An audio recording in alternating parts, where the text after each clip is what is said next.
Hey fellas, it's Lagoon, and for some reason gaming has always been seen as an antisocial hobby. This is an old stigma from the early days of gaming, but it still persists to this day. For some reason people think that if you play games, that naturally means that you don't have any friends. Like, it is impossible for me to have friends and play Chibi Robo at the same time. Well, joke's on them, Chibi Robo gets me all the bitches! A lot of people don't realize this, but games can be extremely social experiences. Be it in person or online, games have acted as a way for people to get together for years now. They can bring together people from all different walks of life and build a sense of community, and developers know this. There are so many games and services built around getting gamers to socialize, and none of them are as iconic in my eyes as Miiverse. Miiverse was a social media platform built into the Wii U and later brought to the 3DS made by Nintendo, and it was kind of a big deal to the company. It was pushed heavily in the Wii U's marketing leading up to release, even if the commercials showcasing it were absolute dog shit. Oh, why did I think that would work? I'm out of bullets, my bear trap is useless, my pushes are ineffectual. I will staple your mouth shut while you sleep. But what exactly did Miiverse do? Well, let's pop on the Wii U to find out.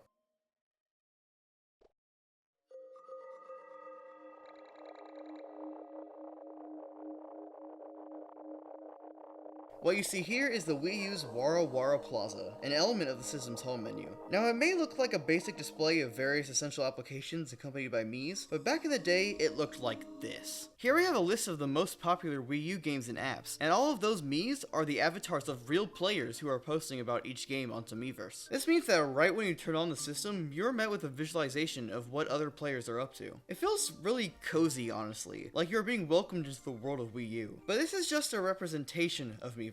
Let's jump into the real deal. Now, Miiverse has been dead for the better part of a decade. This naturally means that I don't have any footage of it. But, fortunately others on YouTube did record them using it back in the day. This means that we can see firsthand what the platform was like. I'll link these videos in the description because without them, this video couldn't have been made. There will also be the ads to the channels that got this footage in the corner of the screen. I don't know where you guys are now, but thank you so much for keeping this part of Nintendo history alive. Like I said earlier, Miiverse is a social media platform, and its design takes a lot of notes from other social media sites like Twitter and mainly Reddit. It is split up into communities, kind of like subreddits. Most if not all games had a community on here for people to inhabit. You could post, reply to other users, share screenshots, and even draw. Miiverse artists were absolutely insane. They took this shitty little touchscreen in a single color and used it to make absolute masterpieces.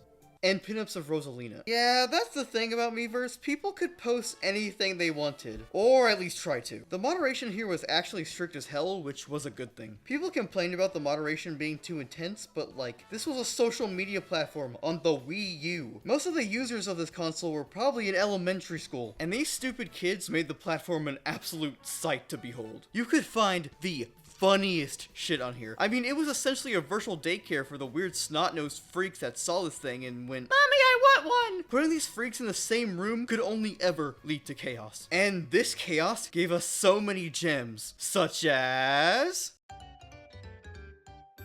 This game is fun, but I hate my parents. Hey guys, I think I lost my mom. I'm at Walmart. Help? How many atoms are there in the universe? There's gotta be like a million.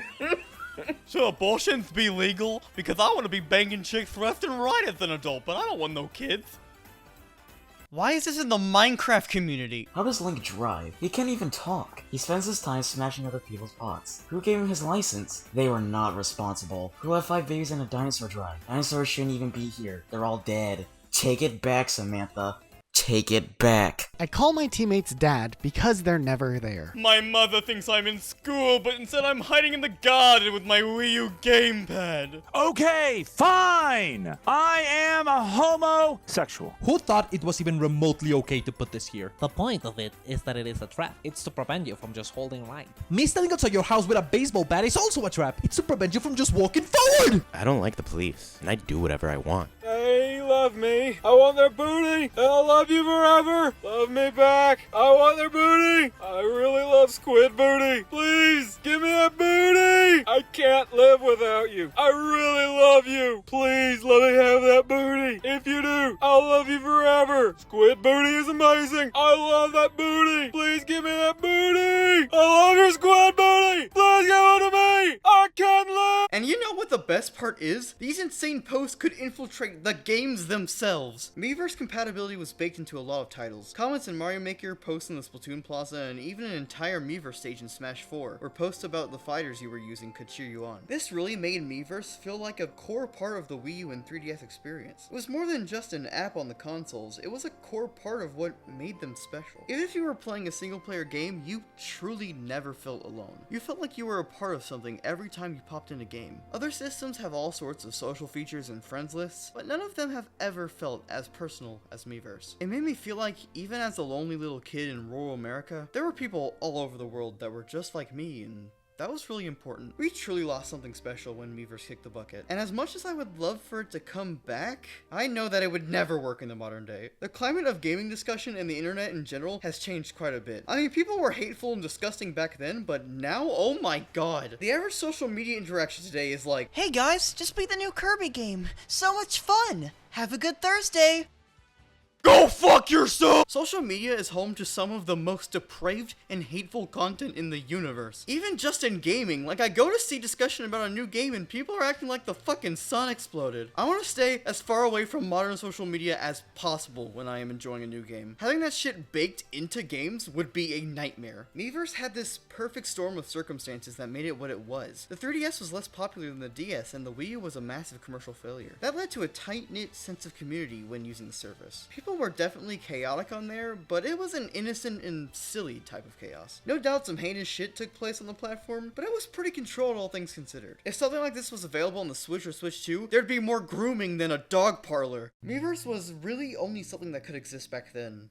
But I do really miss it. It felt so alive and fun, even on as dead of a console as the Wii U. Even Nintendo staff would get in on the fun and post there to interact with the community. A famous example of this was the Director's Room Miiverse community, where Sakurai would post about Super Smash Bros, sharing news and fun screenshots. It was a time where Nintendo fans and the company itself felt really connected, if that makes sense. It helped show that the people developing our games were really just super nerds like everyone else. We see glimpses of this today, sure, but back then it felt so much more magical. And that's the biggest thing about Miiverse. The magic. The beautiful sense of harmony between people who simply love playing Nintendo games. Miiverse was stupid, it was silly, it was chaotic, but it felt like home to me and so many others. I don't think I could ever forget it. Now, Miiverse isn't completely lost. Services like Pretendo keep the service alive, even if it isn't the exact same as the official servers. They also have the amazing Archiveverse, where content from the official run of Miiverse is preserved for all to see. You can even search yourself to find your own posts to see what you were playing back in the day, which I did. I, of course, had some amazing, thought-provoking posts, such as, Without art, we would not have Splatoon. Without science, we would not have video games. And, oh my god, help! But one stood out to me in particular. I made a post about loving Kirby and the Rainbow Curse, which was the game that got me to buy a Wii U. Someone commented asking if I was a YouTuber or something, and my response was, no, I am not. I am probably be in the future. And here I am, talking about Miiverse in a YouTube video. It makes me think, if only this little kid could see me now. Depressed, single, and unemployed.